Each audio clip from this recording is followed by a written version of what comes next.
Dave, and this is Logan, out once again on the New Forest. Thanks for joining us.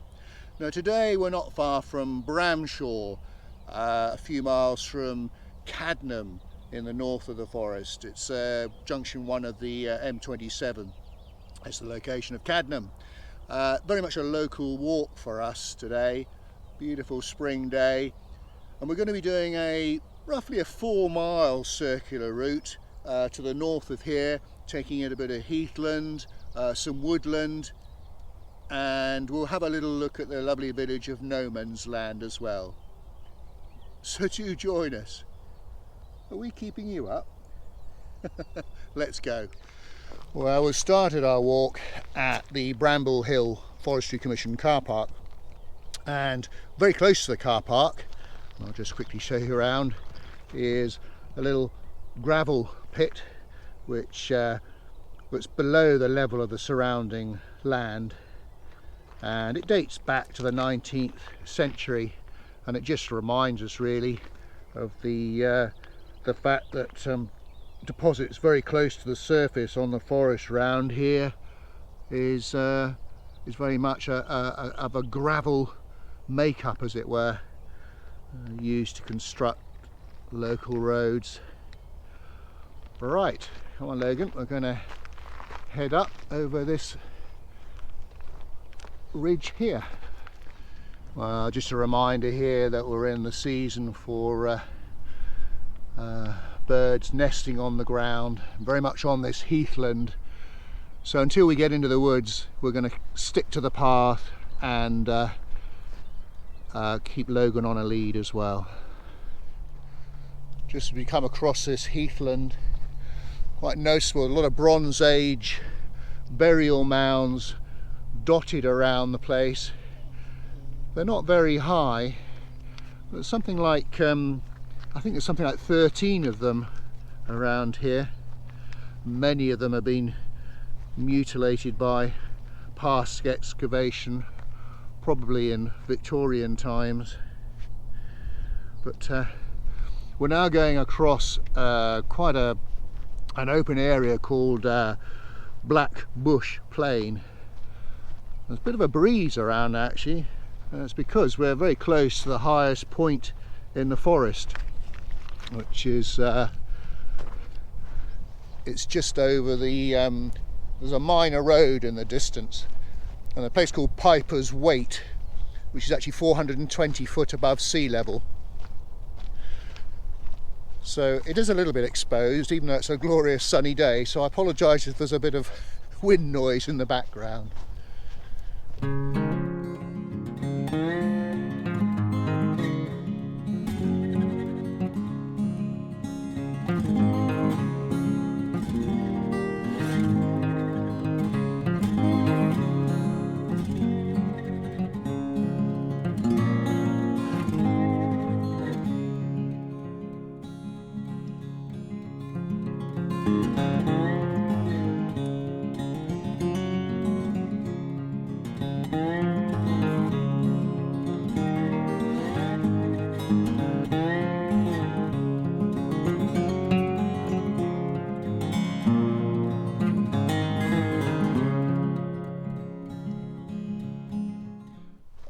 The New Forest ponies peacefully grazing away.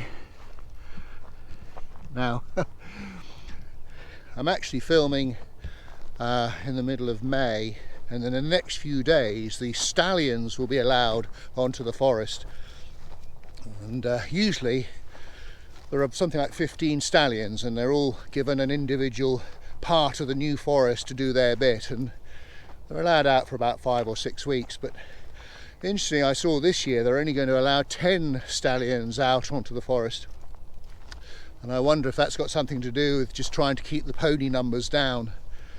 I was looking at some figures in 2019, there were something like 5,800 ponies recorded on the forest, which was quite a high number. Anyway, we'll let these ladies enjoy their last few days of peace and quiet. Well, we've now come across the open heathland, and we're now going to head into some pretty deep wood. I'll turn around so you can see where I'm going. Now this is Bramshaw Wood, and it'll start to get a little bit darker, but a very ancient wood. In fact, it's thought that a lot of trees from here were used in the making of Salisbury Cathedral. Well, as I'm making my way down through these woods, I keep coming across these bumps and hollows. There's one here, and these are just disused pits from years ago.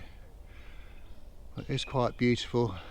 Trees have now got their leaves on, sunlight beginning to make its way through the canopy above.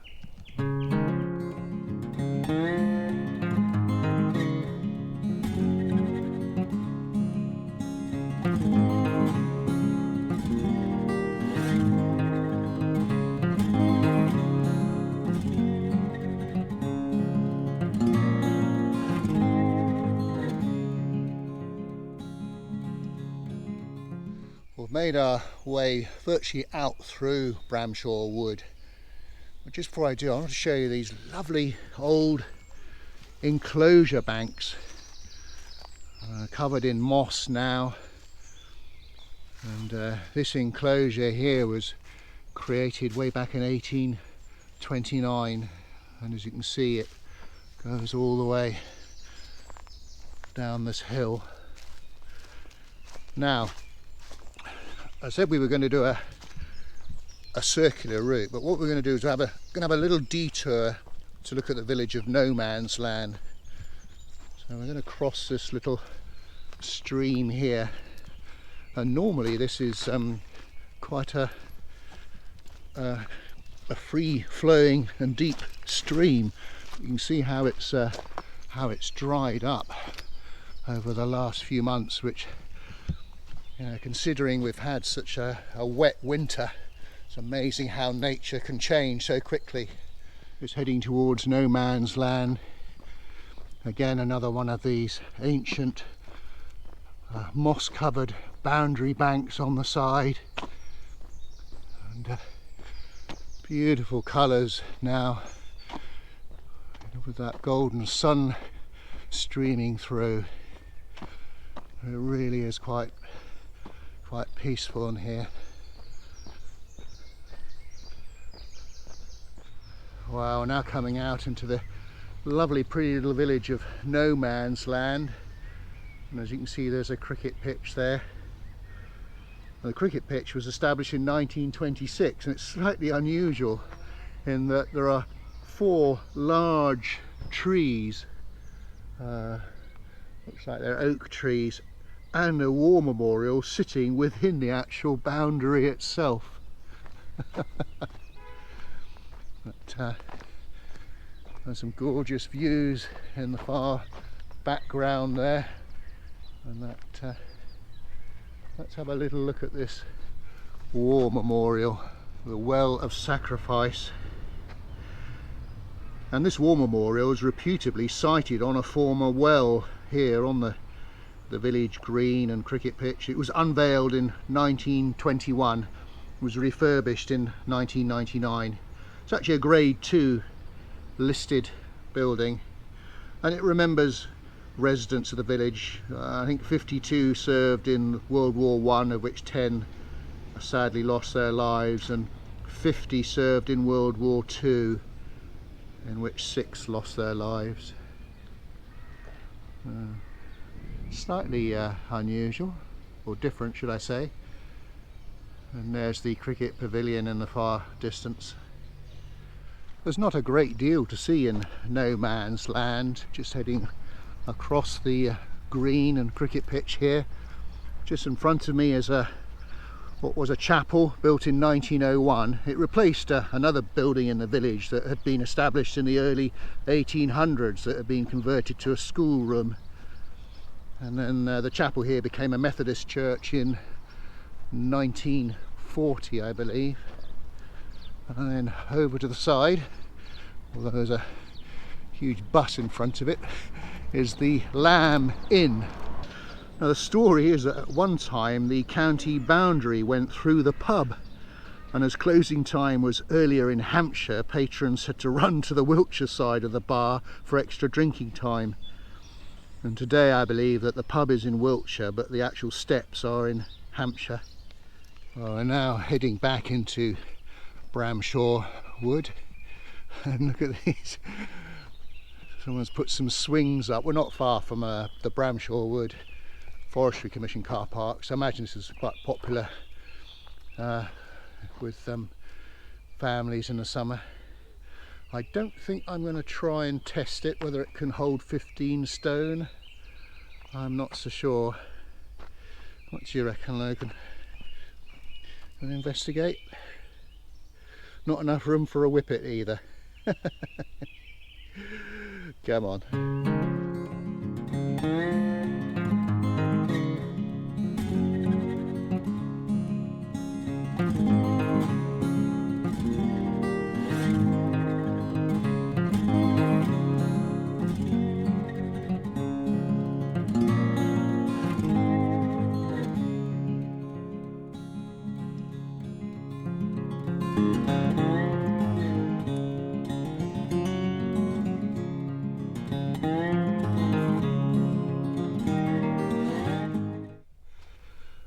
It's quite noticeable in this wood, number of trees that have fallen down.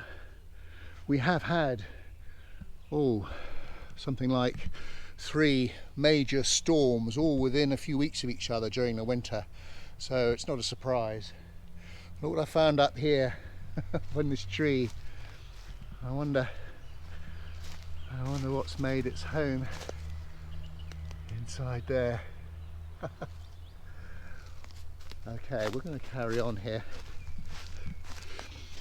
I say, you might worry that you might get lost in here, but it's not a problem on a day like today. With the sun out, you're always going to know where south is, so that helps you direction wise.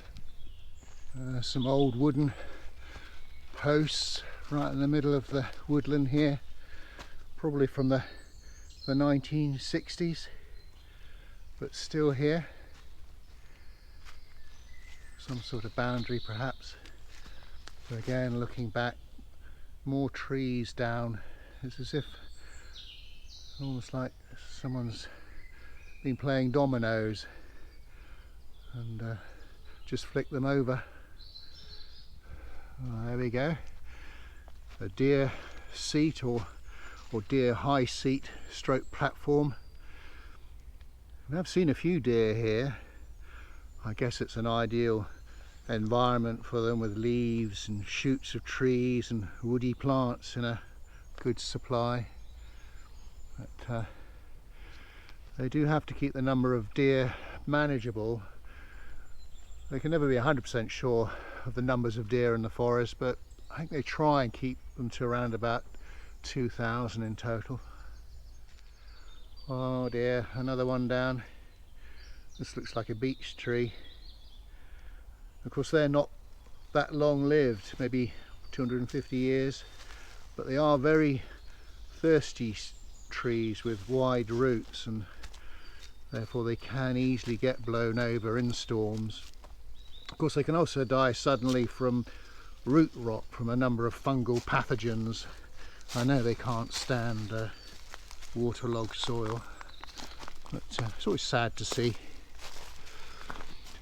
Right, we will continuing along here. We've got a place called Rushby Slab on our left, and we should be coming across a little road, or very small road soon, and then we'll be able to get our bearings again. Well, just made our way down a little road and past Bramble Hill Hotel, which used to be a lodge many years ago, and just passed over a little bridge that goes over a stream called Shepherd's Gutter. In fact, I mean, there are very few sheep on the forest these days, maybe 200, 250 or so. I think only a handful of commoners still have commoners' rights for grazing sheep. But if you look back on very old maps of the area, there are some clues. There's a shepherd's green, and of course there's the Lamb Inn. Interesting. I'm just by a little car park sign, Forestry Commission car park. And interesting or unorthodox way of spelling shepherd. It is H-E-R-D, isn't it? Well, we're now nearly towards the end of our walk. We're just heading into another enclosure. You can just about make out what's quite a small enclosure bank there. And we're going to be going into Ravens Nest. And this is it's very old, dates back to 1775.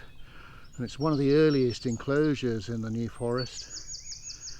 And ravens, I think they're the largest of the crow family, I think.